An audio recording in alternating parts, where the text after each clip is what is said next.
Les marchés vont scruter les déclarations de Kevin Warsh qui peut faire par quelques mots exploser les marchés ou les faire s'effondrer. Mais c'est surtout la question de la baisse du CAC 40 aujourd'hui qui interpelle. Pourquoi une telle baisse et pourquoi ce n'est peut-être pas terminé? On voit ça dans la vidéo. Salut, c'est Trado, content de vous retrouver pour la mise à jour de l'analyse technique des marchés financiers. Pour débuter, mes excuses car ça risque de pas être très très clair comme la plupart des mecs. Je suis extrêmement douillé et dès que je suis un petit peu malade, j'ai tendance à raconter n'importe quoi et à perdre ma lucidité. Donc si vous trouvez que c'est moins clair que d'habitude, soyez pas surpris, ça vient pas de vous, ça vient de moi.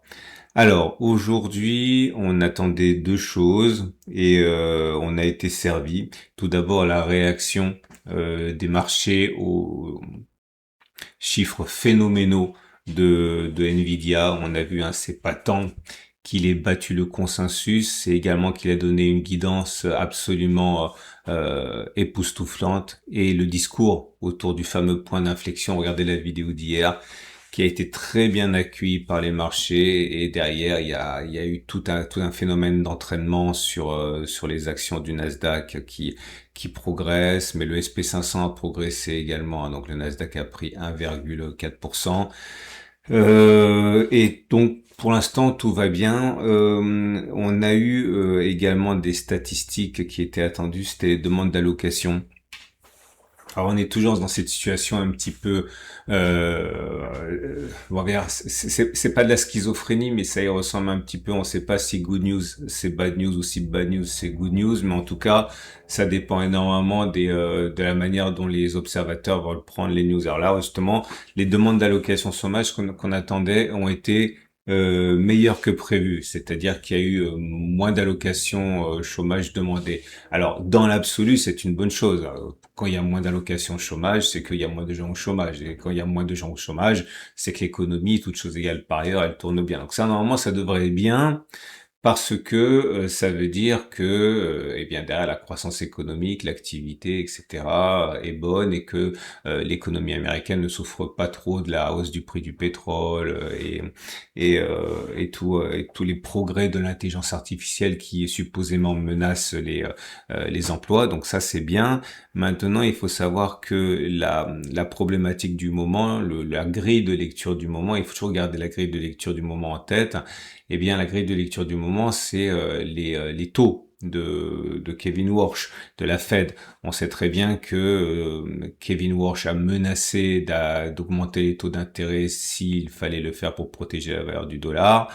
Et on sait également que si l'emploi se porte bien, bah, quelque part, il a moins peur d'augmenter les taux. Pourquoi? Bah, quand on augmente les taux, ça rend difficile les emprunts, ça rend difficile les dépenses, etc. Et donc au bout du bout, c'est pas bon pour l'emploi. Si là l'emploi se porte bien, bah il se dit bon c'est bon, j'ai de la marge, hein, je peux monter les taux. Si au contraire les allocations chômage avaient explosé, il aurait dit ah bon peut-être que j'ai pas monté les taux parce que déjà que l'emploi tire la langue, j'ai peut-être pas forcé non plus. Donc là, ça aurait pu être pris également mal par les marchés, mais finalement ça a été bien pris, bah, notamment parce que l'onde de choc Nvidia a pris le dessus. Et puis surtout, demain, on espère que Kevin Warsh, lors du symposium de Jackson Hole, qui a débuté il y a quelques heures, eh bien, on espère on en saura davantage sur ce que va faire Kevin Warsh. Je vous rappelle que les sachants disent qu'il va absolument rien se passer, c'est-à-dire que Warsh va faire du Warsh, il va dire on verra, selon, je vais pas vous dire ce que je vais faire parce que je vais pas me retrouver obligé de faire des choses que j'ai dites et que j'ai plus envie de faire. Ce qui est quelque part bah, une marque de fabrique de Kevin Warsh maintenant, hein, par rapport à la tradition qui est qu'au symposium de Jackson Hole, on a clairement une idée claire de ce qu'ont faire les banquiers centraux américains. Là, bah voilà, sa signature, c'est, bah vous le saurez pas, ça va dépendre. Ok, on verra comment les marchés vont prendre. Encore une fois, hein, ça va surtout être à mon avis, enfin, c'est pas moi qui le dis, hein, mais un prétexte pour que les marchés voient ce qu'ils veulent voir et qu'ils comprennent les choses telles qu'ils veulent comprendre.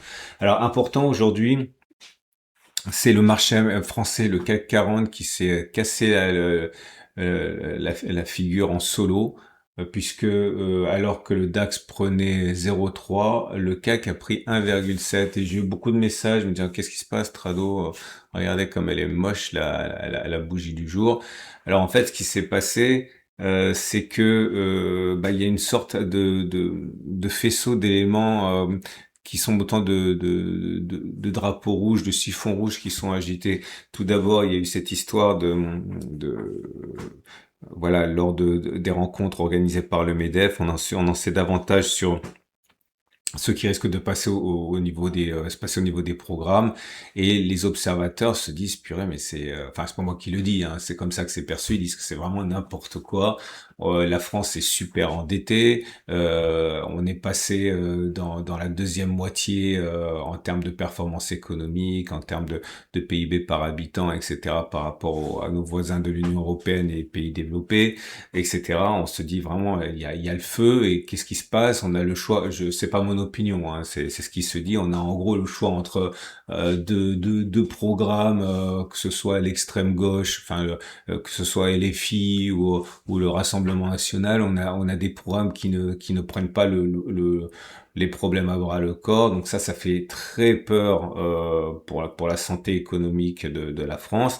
Puis il y a Fitch, l'agence de notation Fitch qui va donner sa note. Alors bon, si vous êtes complètement novice, en gros vous avez des agences de notation qui ont notamment été rendues célèbres par l'épisode du triple A pendant la crise des subprimes. C'est pas alors, que ce soit S&P, Fitch, Moody's, etc. Ils mettent des notes. Donc ils mettent des notes à la France, aux entreprises, etc.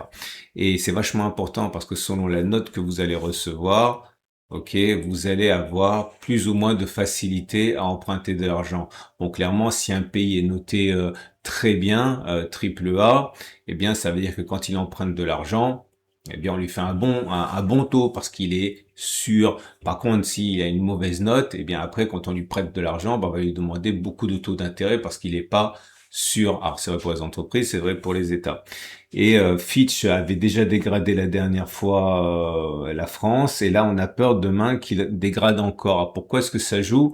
En fait, c'est un effet domino, si vous voulez. C'est important de comprendre ça, c'est pas que vous embêtez avec, parce que ça risque N'oubliez pas que la France, jusqu'à preuve du contraire, hein, fait partie de l'Union européenne, et ce qui affecte la France va affecter l'Union européenne de la même manière qu'une brique pourrie, friable, ça fragilise tout le mur, quoi, hein.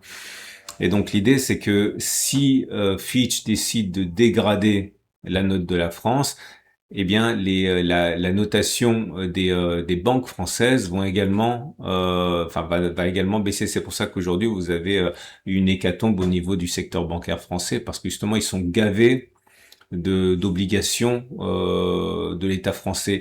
Donc en gros, si la France perd de la qualité en tant qu'emprunteur, ses créances, ou ses dettes, si vous voulez, perdent également de la valeur. C'est-à-dire que les banques perdent de la valeur parce qu'ils sont gavés de ces titres français dont la valeur baisse. Et ça veut dire quoi? Après, ça affecte tout le CAC 40. Pourquoi? Parce que les banques françaises, si elles ont plus de mal à emprunter parce que elles sont mal notées, et bien derrière elles vont devoir faire des crédits plus chers à toutes les entreprises. C'est-à-dire que lorsque, je sais pas moi, je dis n'importe quoi, Renault ou Peugeot, Stellantis va emprunter de l'argent au Crédit Agricole, si le Crédit Agricole doit emprunter de l'argent pour plus cher parce qu'il est moins fiable, parce qu'il a plein d'obligations françaises, et bien derrière c'est Renault ou Stellantis qui vont devoir payer plus cher. Et donc ça réduit l'argent qui reste pour les actionnaires, etc. etc. Bon, vous avez compris, c'est pour ça que c'est super important, et c'est pour ça que ça baisse aujourd'hui. J'espère que j'ai répondu à votre question.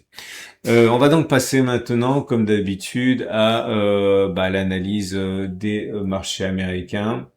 Le SP500, on l'a dit, hein, 0,7%, mais faut pas se laisser leurrer, hein, faut pas se leurrer. On est toujours en structure neutre, hein. C'est-à-dire qu'on peut monter encore jusqu'à 7820, ça changera rien, hein. À plus de 1%, on sera toujours en structure neutre. Par contre, au-dessus de 7,8, de 78,20 en clôture, on est haussier. Donc c'est soit vous achetez maintenant en vous disant on s'amuse à se faire peur, mais il va rien se passer, je mets un stop de protection large, voire je mets un stop de protection serré, et puis j'achète, ok. Ou alors vous attendez plutôt que ça casse, et si jamais ça casse, et bien après vous pourrez mettre un stop de protection ici par exemple. Si vous voulez spéculer à la baisse, vous pouvez aussi, hein, je mettrai un stop de protection en clôture au-dessus, mais vous savez, c'est un peu plus risqué, il me semble, de spéculer à la baisse qu'à la hausse. Le Nasdaq, Très bien, le Nasdaq, on l'a vu à 1,4%, mais rien n'est fait pour deux raisons. Un, parce que la structure est toujours baissière, ok. Et alors il y a un petit gap ici, regardez. C'est intéressant les gaps. Alors les gaps, c'est intéressant, mais pas tous les gaps sont intéressants. Là, c'est un gap de un gap commun, comme on dit. Alors pour moi, un gap commun, c'est un gap qui apparaît dans le bruit. Dans le bruit, alors cherchez pas dans les bouquins, vous trouverez ça nulle part. C'est pas, je suis pas en train de vous dire que c'est bien, je suis en train de vous dire que c'est critiquable parce que c'est pas universellement accepté. Euh, donc un gap commun, c'est un gap qui va apparaître entre un plus haut et un plus bas pour moi. Ok. Alors qu'un gap de continuation, qui est beaucoup plus intéressant, c'est un gap qui va apparaître euh, en inscrivant en gros un nouveau sommet relatif ou un nouveau creux relatif. Ok. Et là, vous voyez, ce gap-là, il est il était pas, c'est pas comme s'il était apparu au-dessus, des nouveaux plus hauts ou au-dessous avec des nouveaux plus bas. Ok. Donc là, par exemple, c'était un gap comme je les aime bien, ok, qui faisait un nouveau sommet. Et vous voyez, derrière, la hausse, elle a été de 3%. Alors que là, les gaps qui apparaissent au milieu sont beaucoup plus souvent comblés. Donc, j'y accorderai pas beaucoup d'importance à ce gap, ok? Pour la même raison, ce gap-là, j'y accorderai pas beaucoup d'importance non plus parce que c'est un gap commun, à mon avis, et donc il n'a pas vocation à faire résistance, hein. En tout cas, si vous voulez acheter, vous pouvez, mais personnellement, j'attendrai que l'on clôture au-dessus de 3700. Si vous voulez spéculer à la baisse, on peut, mais je mettrai un stop de protection large. Le Dow Jones, pareil, mais c'est haussier par contre, hein. On peut acheter stop de protection large sous 51 500 ou sous le gap. Bon, moi je préfère le mettre à la limite large, hein. Et si vous voulez spéculer à la baisse, j'attendrai que ça casse. Ok. Je voudrais vous montrer deux trucs importants qui, à mon avis, sont sous-estimés actuellement. Ah bah tiens, regardez, puisqu'on parle regardez ce magnifique gap là, qui nous a permis d'inscrire un nouveau plus haut. Ça, je sais pas si vous vous souvenez, si vous êtes des habitués du format, on en a beaucoup parlé il y a quelques mois. C'est le secteur des softwares qui sont supposément les menacés par l'intelligence artificielle. En gros, il y a quelques mois, ça a dérouillé massivement. Regardez ça, hein, euh, on a perdu 40% à mesure que ChatGPT, Claude, etc. montaient en régime parce qu'on se disait, ouais, mais attends, comment les créateurs de software vont s'en sortir si Claude ou OpenAI ou Grok sont capables de fabriquer comme ça des logiciels. Et mine de rien, regardez, on est revenu vraiment sur des niveaux attractifs et puis surtout, enfin, important, intéressant. Et là, on vient de se un nouveau plus haut. Donc, c'est-à-dire, si vous voulez acheter, ça s'achète, ça, hein. Vous pouvez trader ça, notamment avec IG. Ça s'achète, stock de protection en dessous, par exemple. Ok. Euh, le secteur bancaire. Non, pourquoi est-ce que je parle du secteur bancaire? Non, excusez-moi, je voulais parler de la volatilité. Regardez comme la volatilité se tasse. On joue vraiment avec le feu. On revient dans la zone faible, c'est-à-dire pour moi c'est tellement faible que c'en est complaisant, hein, c'est 14. Et quand on arrive dans cette zone-là, très souvent il y a des rebonds de volatilité et les rebonds de volatilité vont souvent avec de pair avec les baisses, hein. Je suis pas en train de vous dire que ça va arriver. Regardez, ça a pu baisser. En 2024, une fois qu'on était sur les niveaux actuels, on a encore assisté à une baisse de la volatilité de 14%. Donc il n'y a rien d'imminent. Je dis simplement qu'on est dans la zone, on va dire, où la turbulence est plus plausible qu'à un autre moment, hein. L'Eurostock 50, j'aimerais vous montrer quelque chose d'intéressant sur l'Eurostock, c'est les mèches qu'il y a. Regardez, qu'est-ce que vous voyez là? Ok, ce sont des signaux faibles, mais ce sont des signaux quand même. Regardez les mèches. Mèche haute, mèche haute, mèche haute, mèche haute. Tout ça, dès qu'on monte un petit peu, paf, savant, paf, savant, paf, savant. Ok? C'est pas pareil que ici, vous voyez, les grandes mèches basses. Dès qu'on arrivait là, ça achetait, ça achetait, ça achetait, ça achetait. Alors attention, c'est pas des signaux forts, ce sont des signaux faibles, mais il faut pas se leurrer. Ok? Quand on monte dans ces niveaux-là, eh bien, les institutionnels vendent. Ok, alors c'est pas forcément très rassurant. Ça suffit pas en tant que tel pour spéculer à la baisse, hein. Moi, je suis aussi actuellement sur l'Eurostock, hein. J'ai acheté je sais plus où et puis je suis toujours en position, hein. Mais voilà, faut pas se voiler la face, hein. C'est un signe vendeur, ça.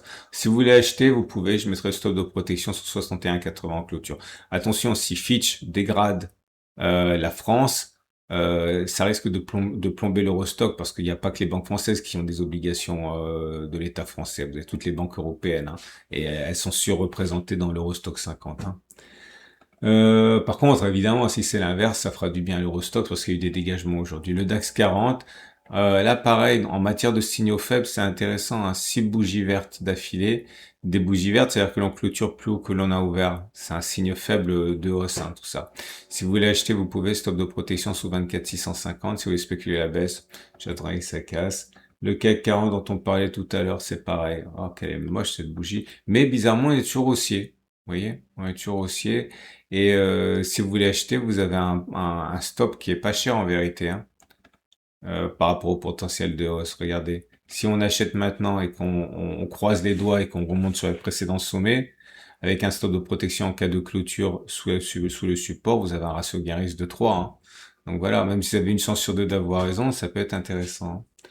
Le Nikkei, qui est toujours en structure neutre aussi, qui a déçu par ses statistiques, ses résultats économiques il y a quelques jours. Si vous voulez acheter, j'attendrai que l'on casse les 73 200. Si vous voulez vendre, j'attendrai que l'on casse les 65 500.